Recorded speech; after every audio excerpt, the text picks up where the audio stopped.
Hello, my little sinners and saints.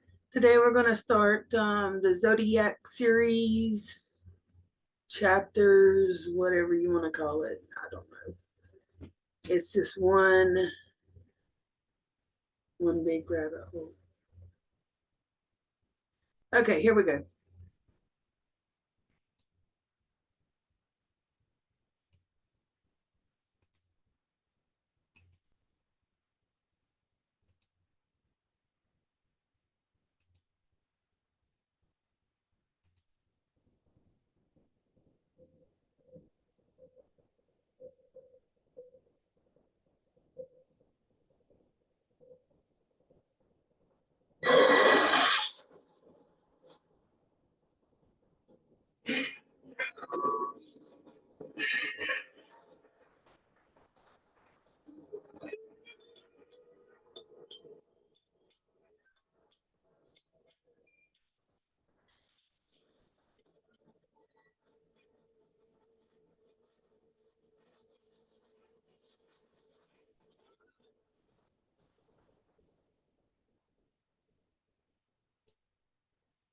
Okay, this is our outline for the little video we're doing today. We're going to have a little introduction, and then we're going to talk about the murder victim, the murder, the investigation, the autopsy, the murder scenario, and potential link to the Zodiac. Yes, I see. I spelled that wrong now.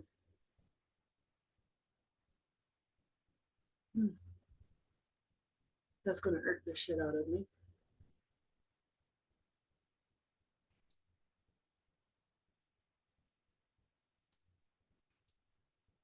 This is Cheri Josephine Bates. Call her Cheri Jo Bates, obviously. She was stabbed at a college. It was Riverside Community College. Her car had been messed with, and there was a gentleman that offered to help her with her car. Little background, she was born in Omaha, Nebraska on February 4th, 1948. She was murdered on Sunday, October 30th, 1966, in the driveway beside the Riverside Community Library. Brutally attacked and killed as a result of a severed right coronary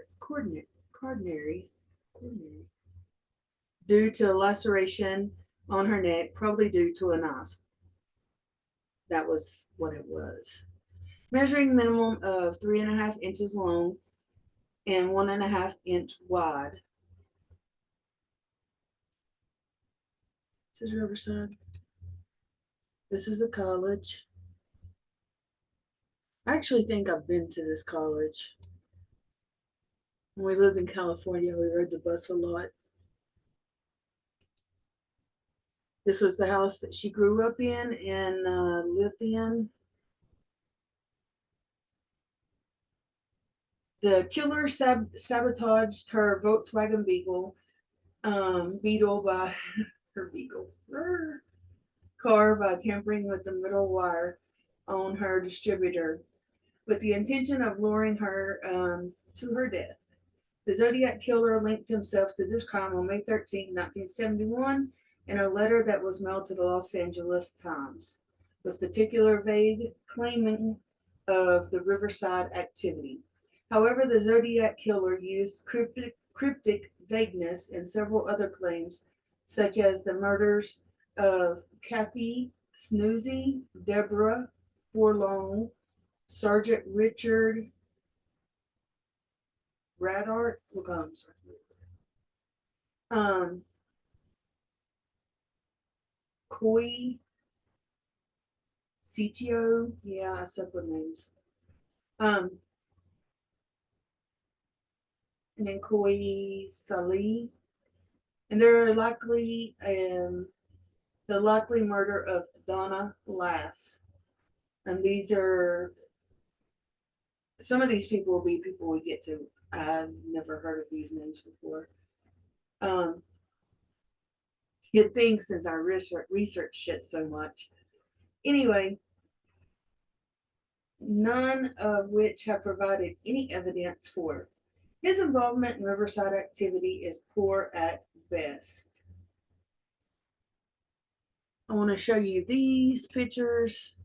She was a varsity cheerleader. She was a freshman in college. This was the note that she left her dad. She was going to the college. They believed that this was her. That was her bug. And this is where the Volkswagen was. This is a little blurry. She did open the door to put her books in here because you can see the books that she got checked out from the library is in the car. This note right here, I've got a better picture of it, but this note right here, oh, this is for educational purposes to educate herself on the zodiac and how to maybe prevent crimes in the future and so on and so on. But this letter turned out to be written by a mentally ill young man. Let me see. And later found to be that it wasn't actually from the Zodiac or the killer. These pants right here, if you go watch Unsolved No More, I suggest you go sub up to him and also join because he has a lot of good videos for members only. He's very, very adequate when it comes to giving the members only videos. But these were all tested. I think there was DNA. The watch that was found was a Timex. It was a cheap one. It was $9.95.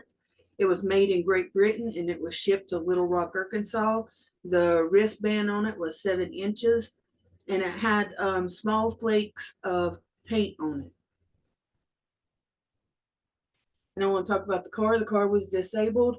There were greasy fingerprints found on the car and latent fingerprints. If you don't know the difference, greasy fingerprints, obviously you're going to see those. Latent is what you got to use a little dust to see those. There, you learned something. But if you ever look at a car, like I don't know how, I was a mechanic in the military, so I don't know how dirty a distributor wire could possibly get that it's going to leave grease fingerprints on the car. There was fingerprints on the little window, this little window right in here, not the big one but the little one. There was fingerprints on the door handle and on the car, but now it doesn't specify which side of the car they were describing, so I don't know. I don't know. But they also found latent fingerprints on the glove box and the front and rear bumpers. They actually took the bumpers with them. But the greasy fingerprints, it looks to me, and then also on Unsolved No More, I also discovered this information in the research, that if, and this is from experience too, if you're just taking the distributor wire off of the distributor cap so that the car will not crank, then you're not going to get that greasy. So the theory is that he, once that he said, hey, I'll help you, and then he started helping her, then he messed around with the motor to make it look like he was actually doing something, and that's how the greasy feet, his hands got greasy, and then possibly stood above the car putting his hands on it and everything, asking her, go ahead and try to crank it, is, what's going on with it, all this stuff. So but the watch, and there was also a boot footprint, military or federal prison boots. They were wing welkers, a size 8 to 10, BF Goodrich. But whenever on Unsolved No More, his name is Ken Menace. Whenever Ken done Hunt for the Zodiac, I suggest you go watch that. Then he said that they also suggested that, or not really suggested, but the maintenance man that found the body, he had on a pair of boots. So I'm not sure if those boots matched the footprint or if it didn't. So there's a lot of unanswered stuff all through everything to do with the Zodiac.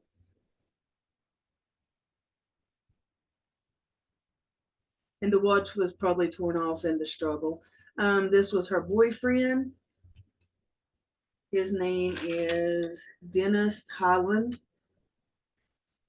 The morning that of the day that she was killed, she went to have breakfast after church with her dad and only her dad. And you'll find out that somebody, for some odd reason, interjects themselves into that breakfast. I don't know why, but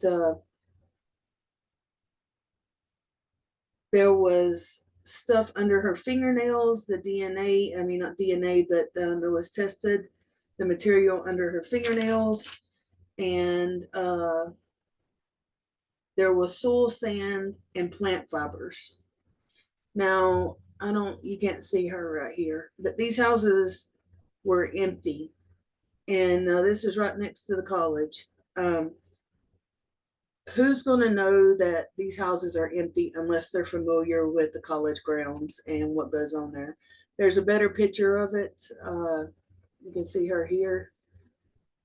She was stabbed with a 3-inch blade by 1 inch.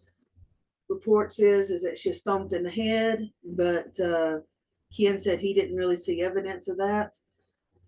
And she was stabbed in the back, the front, the arms, and her throat was stabbed so bad that it looked like it was slit, or it could have been slit.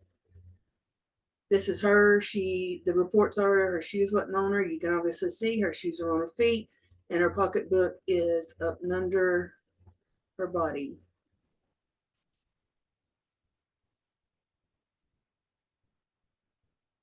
And this is obviously showing you the numerous wounds and the different lengths of the depths of the stab wounds.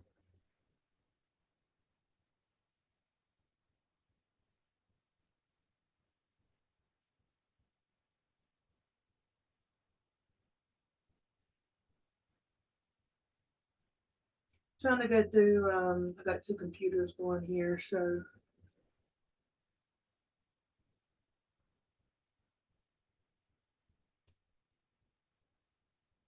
Oh, and her lip was busted too. This is a better picture of where her car was. There's reports that this wasn't exactly where her car was located. Um, so I don't know if this is the one that's accurate or not. I ain't gonna say it is. I ain't gonna say it ain't. But if you look, now of course,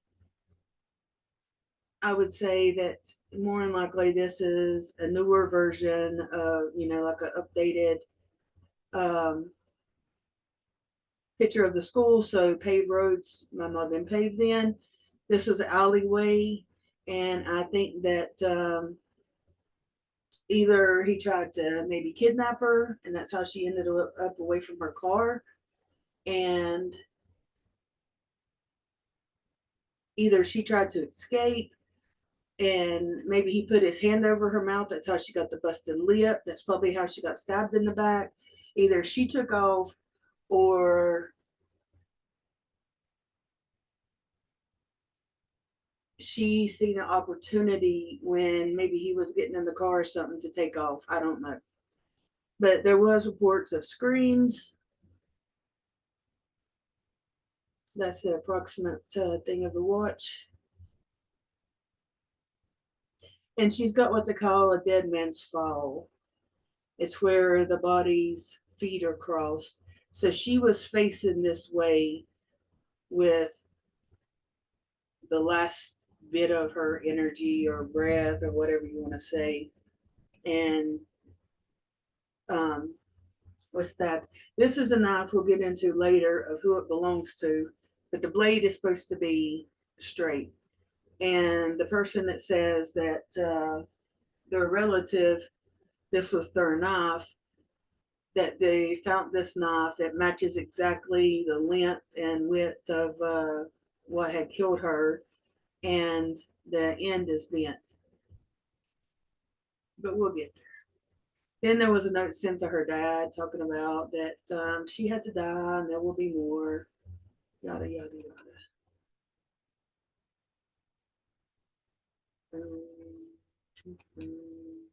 This is the letter that was sent that turned out to be like a young person that was mentally ill and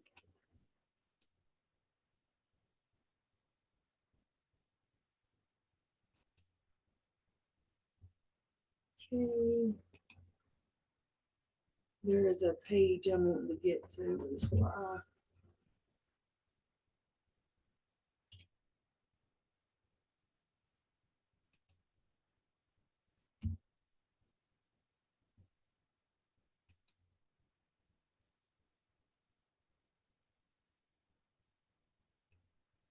Give me a second. Give me a second.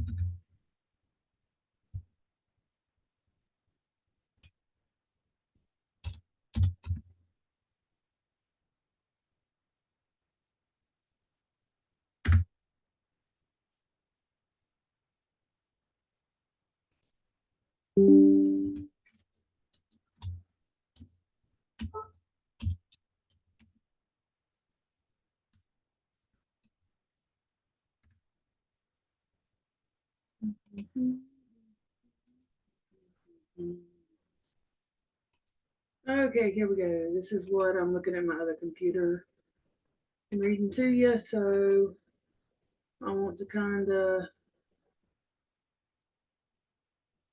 give you an idea of what I'm looking at. Again, there's the car. And this tells you if you want to look at it, there's the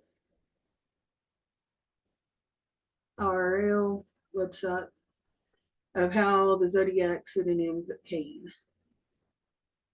And this is in a color picture. Obviously, that didn't happen then. It was in black and white. But you can see her here. Like I said, these two houses were empty. And there was another boot print over here when they were looking for evidence.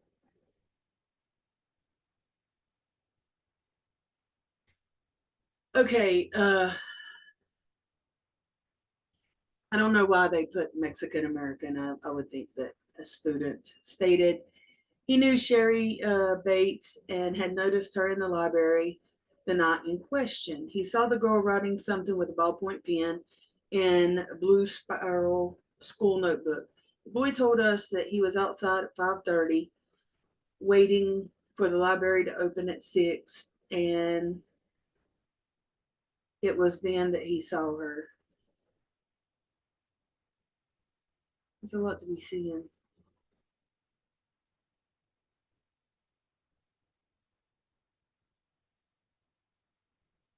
This is the car that was supposedly the car that people saw this guy getting into, not directly that he's the killer. It's just that somebody was standing outside and they see him.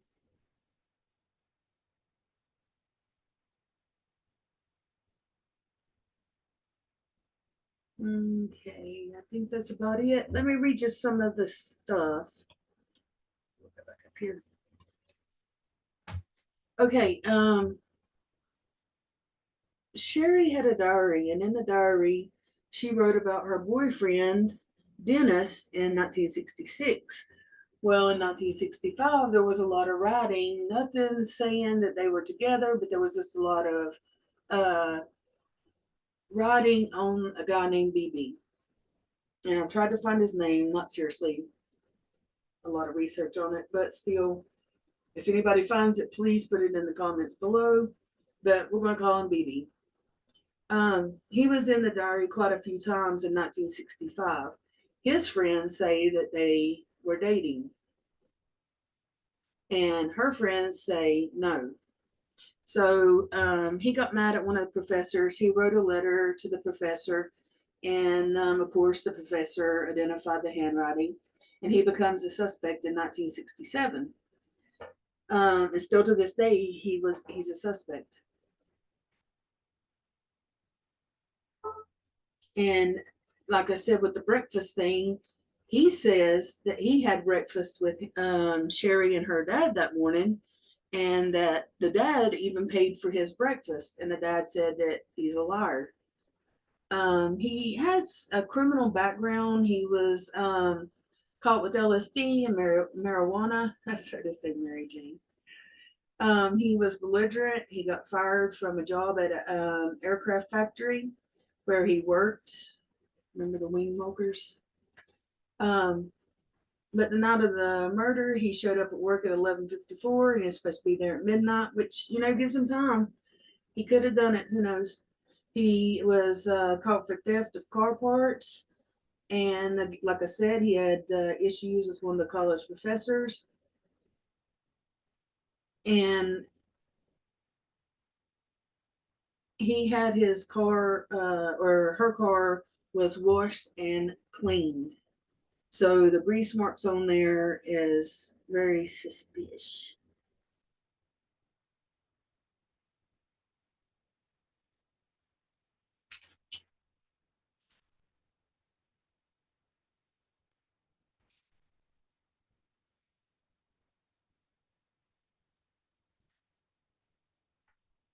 I think this is about it. Seemed like a lot more. I've wrote forever. How in the hell did it take such a long time? Fingerprints, the car, autopsy, the fingernails.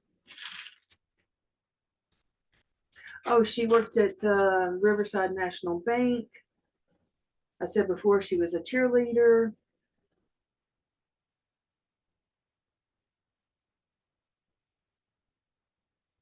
There is a guy we're going to talk about, and his name is Gary Poste, Poste. DNA linked him to 5 serial murders. There were hairs at the crime scene.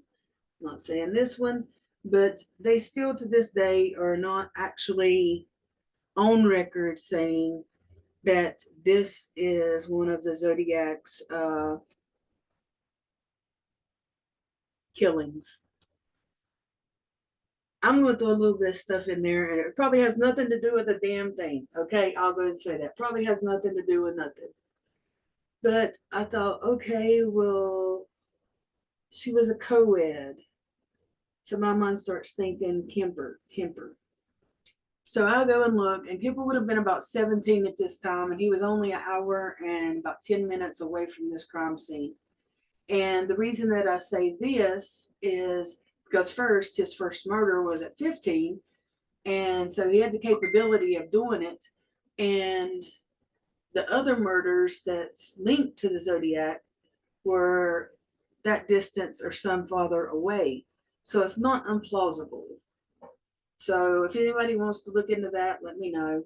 Um, but I did find a lot of similarities, the stabbing. Um, Maybe he was trying to get her in the car, and she wouldn't go. That's why she was found where she was found. And